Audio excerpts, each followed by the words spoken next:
Sajenan pabrik. Sebelum sempat kuhampiri, Mona sudah pergi. Wanita itu sangat misterius. Aku harus mencari tahu lebih dalam tentangnya. Aku curiga kalau dialah yang membunuh teman-temanku. Terlebih aku juga heran kenapa dia sering sekali muncul secara tiba-tiba, seperti sedang mengikutiku. Aku rasa si Mona ngikutin kita. Mungkin hanya kebetulan aja kali, kata Surya. Setelah mencoba semua wahana di pasar malam, kami bergegas pulang. Aku sebenarnya sempat menoleh ke sekeliling. Siapa tahu si Mona masih ada di sekitar pasar. Tapi tidak sama sekali kutemukan batang hidungnya. Sesampainya di rumah, Surya tidak mau mampir. Ia langsung pamit begitu saja, seperti sedang terburu-buru. Aku masih kepikiran tentang Mona. Kalau memang benar dia pembunuhnya, lalu bagaimana caraku membuktikan dan mengungkapkan pembunuhan itu? Setelah cuci muka, aku membaringkan tubuh di atas kasur. Aku harus cepat tidur karena besok shift pagi. Namun, saat tertidur, aku mengalami mimpi aneh. Malam itu seperti sedang berada di tengah hutan. Dari arah belakang, ada 3 bola api melayang mengejarku.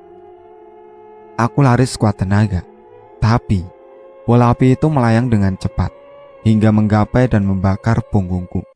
Saat itulah tiba-tiba Surya muncul lalu memadamkan api yang membakar punggung. Ia juga mengusir bola api tersebut. Aku tergelegar bangun dengan napas terengah-engah. Keringat membasahi dahi. Segera kurai segelas air di meja dekat tempat tidurku. Kulirik jam dinding. Ternyata sudah jam 5 pagi. Aku harus menyiapkan sarapan untuk bapak. Saat turun dari tempat tidur, kakiku menginjak sesuatu yang aneh. Aku merasakan sebuah cairan seperti lendir. Cairan itu lengket dan menjijikan. Bukan hanya di bawah tempat tidur, ternyata lendir itu memenuhi seluruh lantai kamarku. Lendir itu tidak bau, hanya lengket saja. Tapi itu benar-benar menjijikan. Dengan dibantu bapak, aku membersihkan lantai kamarku. Bapakku juga heran, kenapa tiba-tiba ada lendir di dalam kamar. Aku tiba di pabrik tepat waktu. Terlihat Mona sudah sibuk mengepak lampu ke dalam kardus. Nanti pas jam makan siang, akan kuhampiri dia untuk menanyakan perihal semalam. Kali ini, aku akan lebih hati-hati saat berbicara dengannya. Dari tadi aku belum melihat Surya. Apa dia berbeda shift denganku hari ini? Tapi apa peduliku? Entah kenapa semakin lama aku semakin nyaman bersama si Surya. Mungkin kali ini dia berhasil meluluhkan hatiku. Pengumuman. Bagi semua karyawan di gedung produksi harap menghentikan aktivitasnya terlebih dahulu. Pihak pabrik akan mengadakan ritual sajenan demi kelancaran operasional pabrik. Pengumuman itu terdengar dari pengeras suara yang terpasang di sudut-sudut gedung. Semua karyawan seketika menghentikan aktivitasnya. Segerombol orang berpakaian hitam muncul dari luar. Mereka membawa nasi tumpeng, buah-buahan, ayam cemani, dan sajenan lainnya. Mereka meletakkan sajenan itu di depan tugu keramat. 2 orang wanita menari-nari seperti sedang melakukan tarian ritual yang aneh.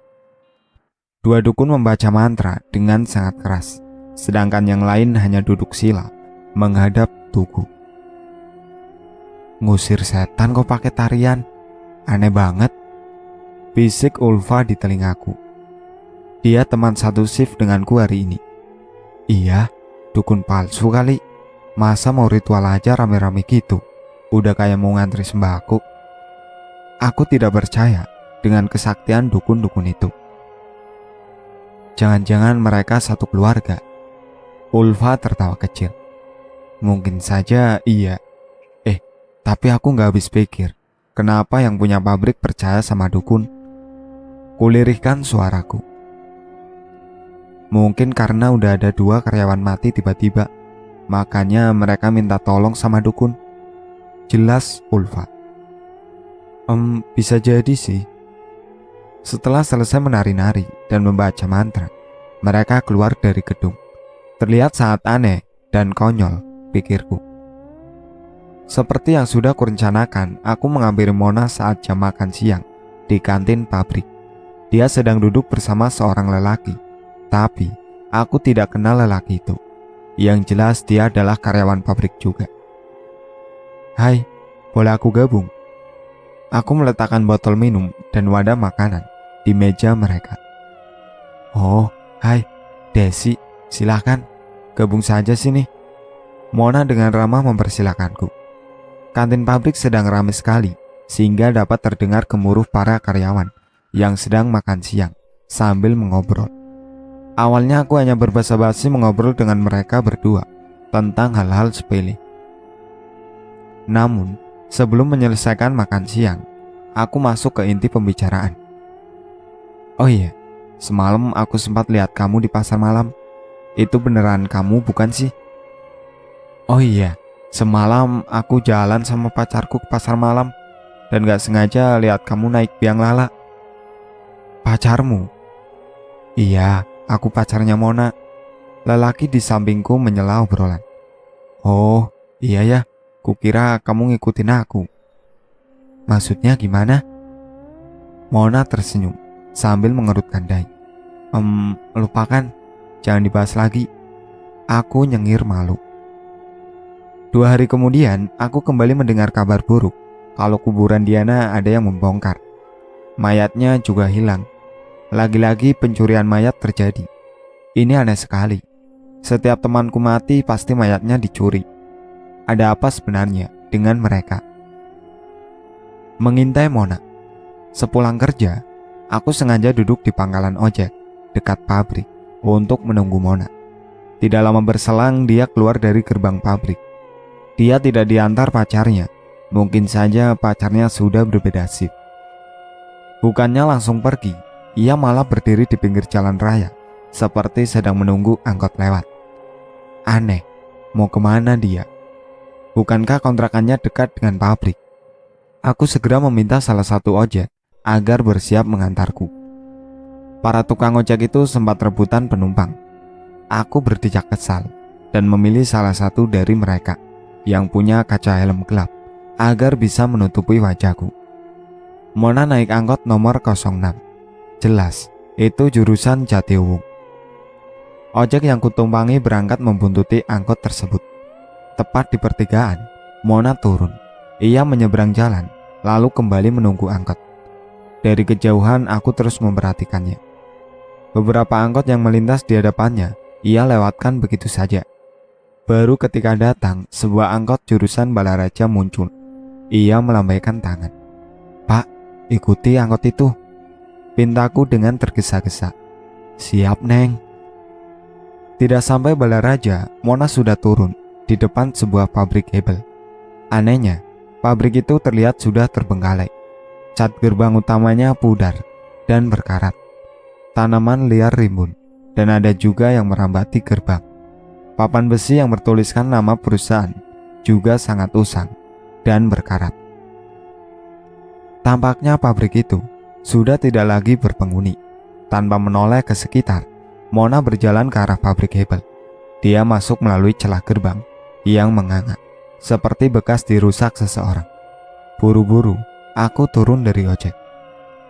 Sialnya, tukang ojek itu malah minta bayaran yang tidak masuk akal dengan jarak sedekat ini.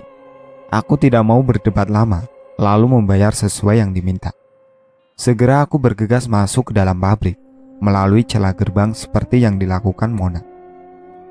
Saat berhasil masuk ke halaman pabrik, kulihat rumput liar tumbuh dengan subur, setinggi 1 meter. Ada jalan setapak yang mengarah ke halaman belakangnya.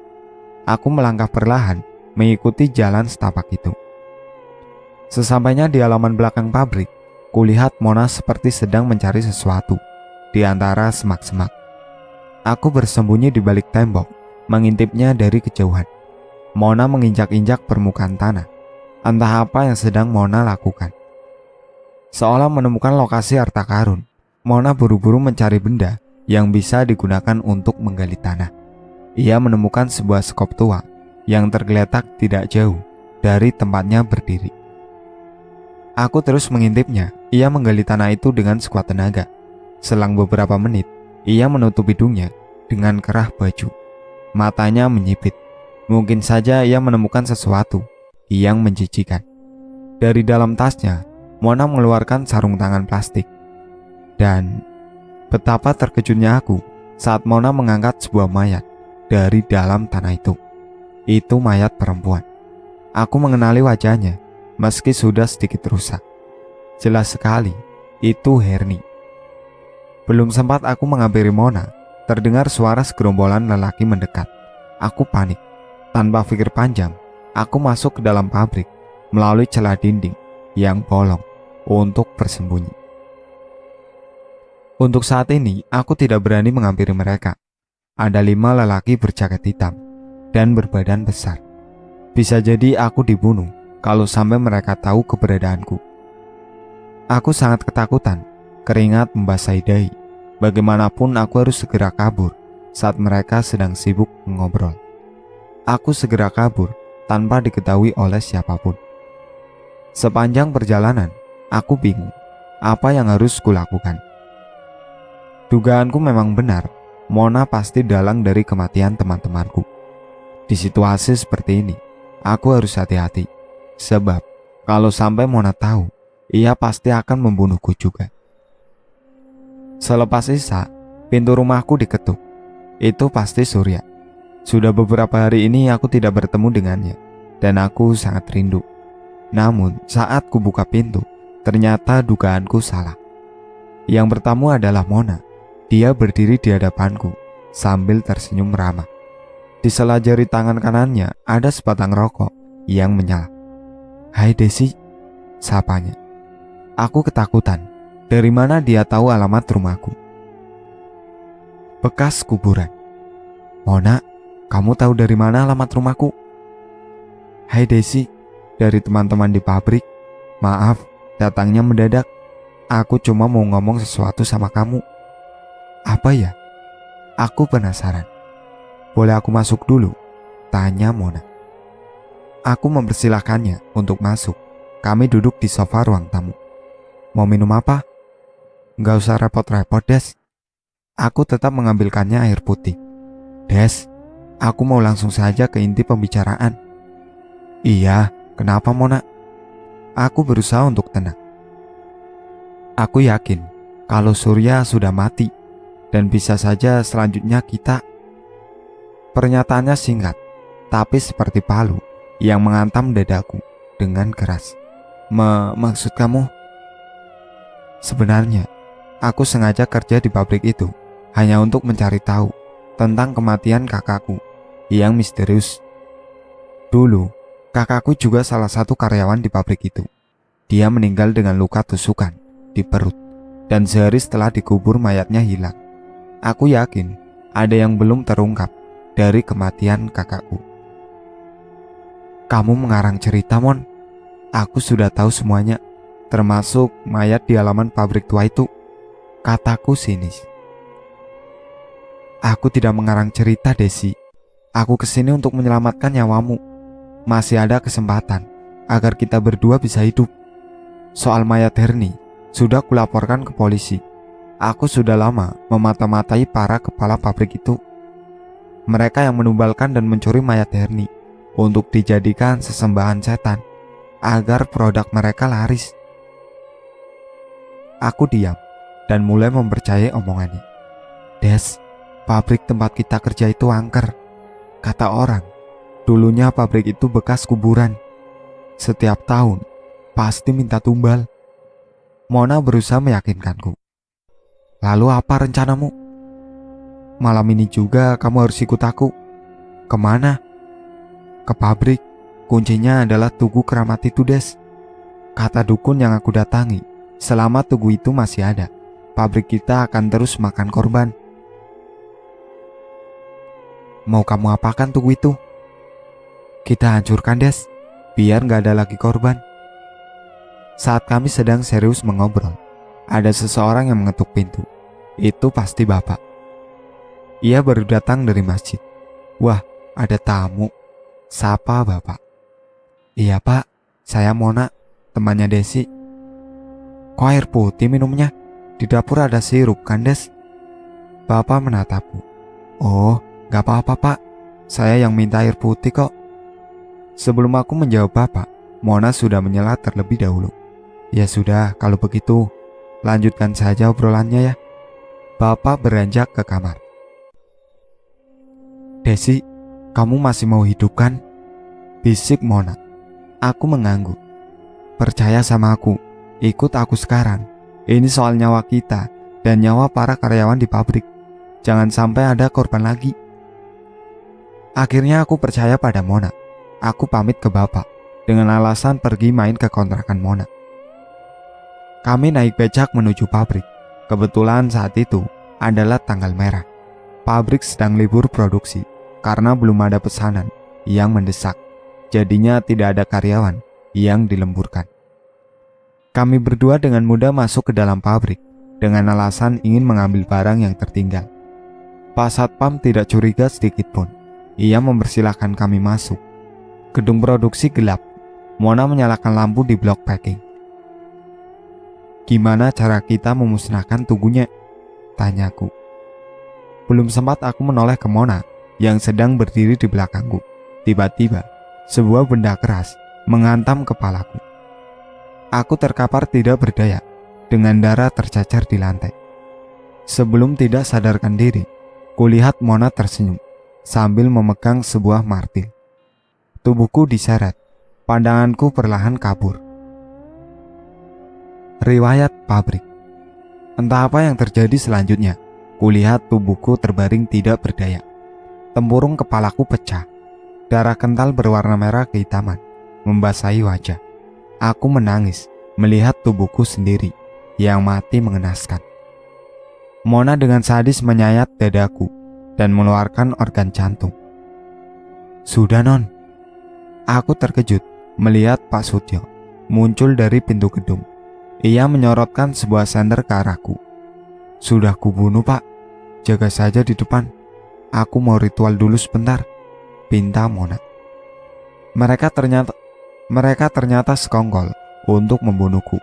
Aku tidak menyangka Pak Sutyo seorang satpam pabrik yang selama ini sangat ramah ternyata berhati iblis.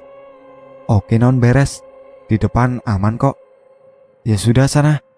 Mona membentak. Baik non. Pak Sutyo beranjak pergi. Aku masih menangis sambil berteriak di hadapan Mona. Tapi dia sama sekali tidak mendengarku. Mona merogoh sesuatu dari dalam tasnya. Itu butiran kemenyan. Lalu ia membakarnya. Setelah selesai, Mona memasukkan jasadku ke dalam sebuah kantong plastik besar berwarna hitam yang biasa digunakan untuk membungkus kardus lampu.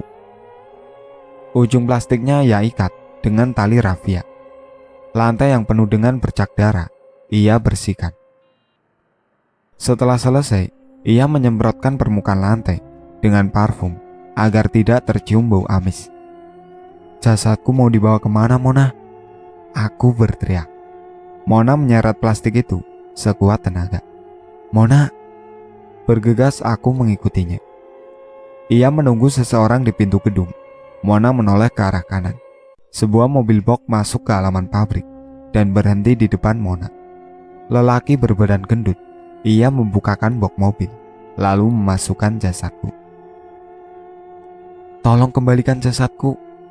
Aku berusaha menyentuh mobil itu, tapi tidak bisa. Tubuhku menembus benda apapun yang kupegang. Mona masuk ke dalam mobil. Ia duduk di samping kemudi. Aku berusaha mengejar mobil tersebut, tapi seperti ada yang menyedot paksa tubuhku hingga terpental masuk kembali ke dalam gedung yang gelap gulita. Lampu di dalam gedung sudah padam semua. Aku tidak dapat melihat apapun. Tidak lama kemudian, lampu di gedung itu menyala lagi dengan sendirinya. Aku bingung melihat sekeliling. Ini bukan pabrik tempatku bekerja, melainkan sebuah pabrik petasan. Aku mencium bau mesiu di mana-mana. Para pekerja di pabrik ini terlihat masih di bawah umur semua. Mereka masih sangat muda, mungkin umurnya kisaran 13 sampai 15 tahun. Tidak ada baju atau sarung tangan khusus yang melindungi mereka. Bahkan sebagian tidak mengenakan masker sama sekali. Aku berjalan sambil memperhatikan sekeliling pabrik. Tampaknya mereka tidak menyadari sedikit pun keberadaanku. Lengan mereka sangat gesit, meracik mesiu dan memasukkannya ke dalam lintingan kertas koran bekas yang sudah dibentuk sedemikian rupa. Butir-butir petasan mereka hasilkan dengan cepat. Keranjang yang diletakkan di bawah meja penuh dengan petasan. Ada yang bertugas mengambil keranjang itu, kemudian mengemasnya ke dalam plastik. Di sudut kanan ruangan yang dekat dengan pintu, berjejer para pekerja yang tugasnya menempelkan label pada kardus petasan. "Semuanya keluar!" Suara anak perempuan berteriak dari luar pabrik. "Ada apa?" Mereka saling tatap ketakutan. Sebelum sempat kabur, suara ledakan terdengar dari sudut gedung. Api menyembur, membakar serbuk mesiu. Mereka terjebak di dalam gedung itu karena pintu utamanya terkunci. Terdengar jeritan kesakitan saat api membakar tubuh mereka hidup-hidup. Tidak ada yang bisa diperbuat. Satu persatu mereka mati terbakar.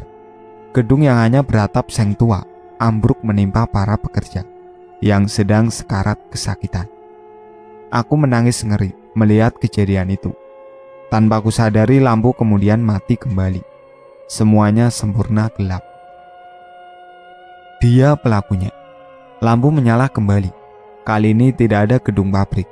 Sejauh mata memandang, hanya ada hamparan perkebunan. Aku ingat kalau ini masih halaman pabrik tempatku bekerja.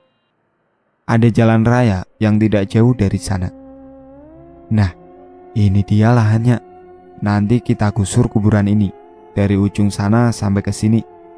Kudengar sebuah obrolan dari belakangku. Aku membalikkan badan. Mungkin jaraknya hanya sepelemparan batu dari tempatku berdiri.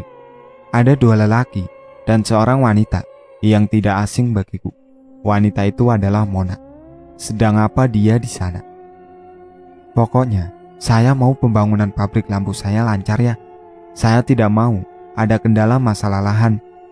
Timpal lelaki tua berbadan kurus yang mengenakan jas hitam dan kemeja putih layaknya bos besar. "Baik Pak, kalau ada apa-apa kamu bisa hubungin anak saya," tambah lelaki itu sambil menyentuh pundak Mona. "Beres Pak, saya jamin tidak akan ada kendala pembebasan lahan." Lampu kembali padam, seketika gelap gulita. Aku tidak dapat melihat apapun. Tidak lama berselang, lampu menyala kembali. Aku berada di gedung baru, ini tempatku bekerja. Di dalam gedung itu ada Mona dan seorang lelaki tua. Mereka terlihat sedang bingung. "Pabrik kita terus rugi Pak, pasti gara-gara tugu ini." Mona menunjuk tugu keramat. "Kita harus cari jalan keluarnya nak. Bapak tidak mau pabrik ini bangkrut cuma gara-gara tugu sialan itu. Kita coba hancurkan lagi Pak." "Tidak akan berhasil. Kamu lihat sendiri. Dulu pas awal pembangunan, bulldozer pun tidak sanggup menghancurkan tugu itu. Kata orang, ada dukun sakti yang dikubur di bawahnya." Lelaki tua menyentuh keningnya, terlihat sangat bingung. "Kita cari orang pintar saja Pak." "Dukun?" "Iya, siapa tahu dia bisa mengusir setan yang membuat kita rugi terus," kata Mona. Setelah itu, wajahku seperti diterpa cahaya yang sangat menyilaukan mata. Kejadian demi kejadian melintas di hadapanku. Setiap tahun Mona membunuh karyawannya untuk dijadikan tumbal. Yang ia incar adalah karyawan kelas bawah. Perlahan pabriknya mulai tumbuh. Mona dan bapaknya meraup untung besar. Tubuhku terlempar lagi. Kali ini kembali ke tempat semula saat aku dibunuh. Anehnya, gedung itu kini dipenuhi para wanita. Mereka menangis meminta pulang. Tapi, tidak satupun yang bisa keluar dari gedung tersebut. Keesokan harinya kulihat bapakku datang ke pabrik untuk mencariku. Aku berteriak minta tolong sambil menggapai-gapai lenganku ke arah bapak. Tapi, bapak sama sekali tidak mendengarku. Bapak panik, lalu menangis di depan gedung tempatku bekerja. Surya ternyata masih hidup. Ia berusaha membantu bapak untuk mencariku. Hingga bertahun-tahun kemudian, aku tetap menjadi penghuni gedung pabrik ini bersama puluhan wanita lainnya yang menjadi tumbal. Setiap tahun jumlah kami selalu bertambah. Aku sering melihat Mona menyamar menjadi karyawan baru dan memilih tumbal yang tepat. Kami menangis siang dan malam, tapi tidak ada satupun yang mendengar tangisan kami. Mona, kau benar-benar iblis. Itulah akhir cerita dari tragedi pabrik berhantu. Sekian dari saya. Wassalamualaikum warahmatullahi wabarakatuh.